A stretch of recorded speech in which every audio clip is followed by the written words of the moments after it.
Trinity, Trinidad, Triune God. Okay? Trinity, Trinidad, Triune God.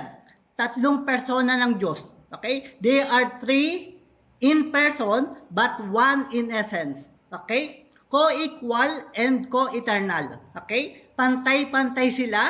Okay? Pantay-pantay sila. Walang simula at walang katapusan or walang hanggan. Okay? Iisa ang kalikasan, tatlo ang persona. Okay? Pero sila ng kalikasan, kapangyarihan, at kabanalan. Okay? Iisa ang kalikasan, tatlo ang persona, pareho sila ng kalikasan, at kapangyarihan, at kabanalan. Okay? Ang tatlong persona ay pantay-pantay sa kapangyarihan, kaluwalhatian, at kabanalan. Okay? Ang tatlong persona ng Diyos ay pantay-pantay sa kapangyarihan, kaluwalhatian, at kabanalan. Okay?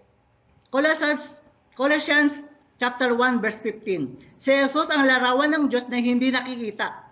At si Jesus ang may kapangyarihan sa lahat ng nilikha. Nakikita kay Jesus ang kaluwalhatian ng Diyos kung ano ang Diyos.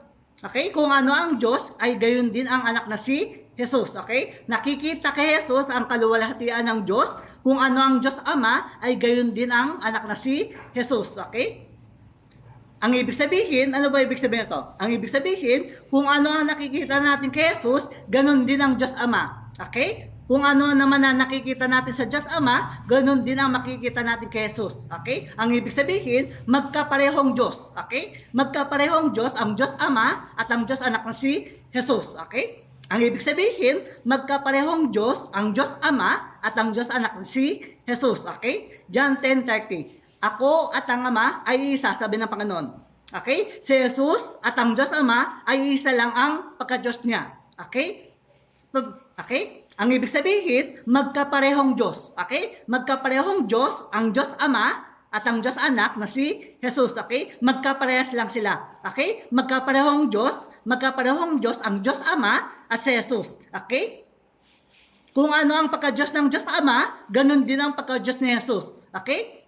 Inulit ko, kung ano ang pagka-Diyos ng Diyos Ama, ganun din ang pagka-Diyos ni Jesus. Okay? Magkaparehas lang. Magkapareho lang ang pagka-Diyos ni Jesus at ng pagka-Diyos ng Diyos Ama. Okay? Magkaparehas lang siya. Okay? Magkaparehas lang. Okay? Magkaparehas lang ang pagka-Diyos ni Jesus at ng Diyos Ama. Okay? Iisa lang. Iisa lang ang pagka-Diyos ng Diyos Ama at ang pagka-Diyos ni Jesus. Okay? Iisa lang. Okay? Iisa lang ang pagka-Diyos ng Diyos Ama at ang pagka-Diyos ni Jesus. Okay? Iisa lang. Okay? Iisa lang ang pagka-Diyos ng Diyos Ama at ang pagka-Diyos ni Jesus. Okay? Ang ibig sabihin, ano ba ibig sabihin ito? Ang ibig sabihin, magkakaparehong Diyos ang Diyos Ama, ang Diyos Anak, at ang Diyos Espiritu Santo. Okay? Magkakapareho. Okay? Magkakaparehong Diyos ang Diyos Ama, ang Diyos Anak, at ang Diyos Espiritu Santo. Ang ibig sabihin, ano ba ibig sabihin ito? Ang ibig sabihin, magkakapantay-pantay. Okay? Magkakapantay-pantay ang pagka-Diyos ng Diyos Ama, ng Diyos Anak, at ng Diyos Espiritu Santo. Okay? Pantay-pantay.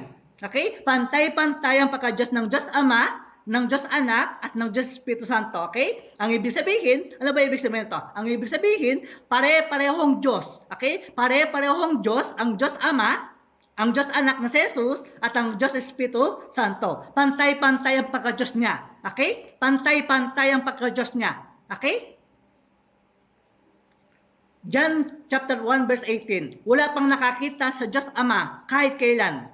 Ngunit, ipinakilala siya sa atin ng kanyang anak na si Jesus na Diyos din nga at laging kasama ng Diyos Ama. Okay? Kailanmay walang nakakita sa Diyos Ama. Subalit, ipinakilala siya ng bugtong na anak. Siya ay Diyos. Si Jesus ay Diyos na lubos na minamahal ng Ama. Okay? 1 John chapter 5 verse 7 to 8. Tatlo ang nagpatotoo sa langit. Okay? Tatlo ang nakarecord sa langit. Ang Diyos Ama, ang Salita, at ang Espiritu Santo. At ang tatlong ito ay iisa. Okay? Inulit ko. Tatlo ang nakarecord sa langit. Tatlo ang nagpatotoo sa langit. Ang Diyos Ama, ang Salita, si Jesus, at ang Espiritu Santo. At ang tatlong ito ay iisa. Okay? At mayroong nagpatotoo sa lupa. Ang espiritu, ang tubig, at ang dugo. At ang tatlong ito ay nagkakaisa. Okay? Ang ibig sabihin, ano ba ibig sabihin ito? Ang ibig sabihin, si Jesus at ang Diyos Ama at ang Holy Spirit ay iisa lang ang pagka-Diyos niya. Okay? Si Jesus at ang Diyos Ama at ang Holy Spirit ay iisa lang. Iisa lang ang pagka-Diyos niya. Okay? Iisa lang. Okay? Iisa lang ang pagka-Diyos ni Jesus at ng Diyos Ama. Okay? Iisa lang ang pagka-Diyos ni Jesus at ng Diyos Ama. Okay? Iisa lang ang pagka-Diyos ni Jesus at ng Holy Spirit. Okay? Iisa lang. Iisa lang ang pagka-Diyos ni Jesus at ng Diyos Ama at ng Holy Spirit. Inuulit ko. Iisa lang. Iisa lang ang pagka-Diyos ni Jesus at ng Diyos Ama at ng Holy Spirit. Okay? Magkaparehong Diyos, ang Diyos Ama, ang Diyos Anak, at ang Diyos Espiritu Santo. Okay? Magkaparehong Diyos si Jesus at ang Diyos Ama at ang Holy Spirit. Okay? Ang Diyos Ama ay Diyos, si Jesus ay Diyos, at ang Holy Spirit ay Diyos. Okay? Ang Diyos Ama ay Diyos, ang Diyos Ama ay Diyos, si Jesus ay Diyos, at ang Holy Spirit ay Diyos. Okay? Inulit ko. Ang Diyos Ama ay Diyos, si Jesus ay Diyos, at ang Holy Spirit ay Diyos. Okay? Iisa lang. Iisa lang ang pagka-Diyos ni Jesus at ng Diyos Ama at ng Holy Spirit. Okay? Iisa lang. Iisa lang ang pagka-Diyos ni Jesus at ng Diyos Ama at ng Holy Spirit. Okay? Inulit ko. Iisa lang. Iisa lang ang pagka-Diyos ni Jesus at ng Diyos Ama at ng Holy Spirit. Okay? Kung Diyos si Jesus, Diyos din ang Diyos Ama. Diyos din ang Espiritu Santo. Okay? Ang Diyos ay may tatlong bahagi. Okay? May tatlong persona ang Diyos. Okay? Magbibigay ako ng sample. For example, yung triangle.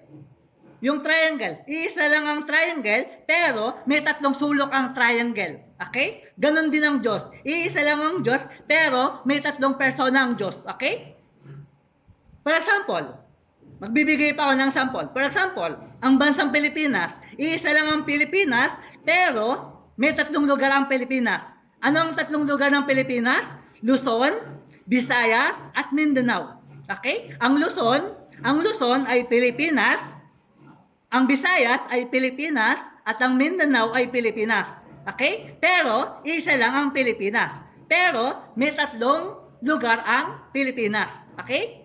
Isa lang ang Pilipinas, pero may tatlong lugar ang Pilipinas. Ayun ang Luzon, Visayas, at Mindanao.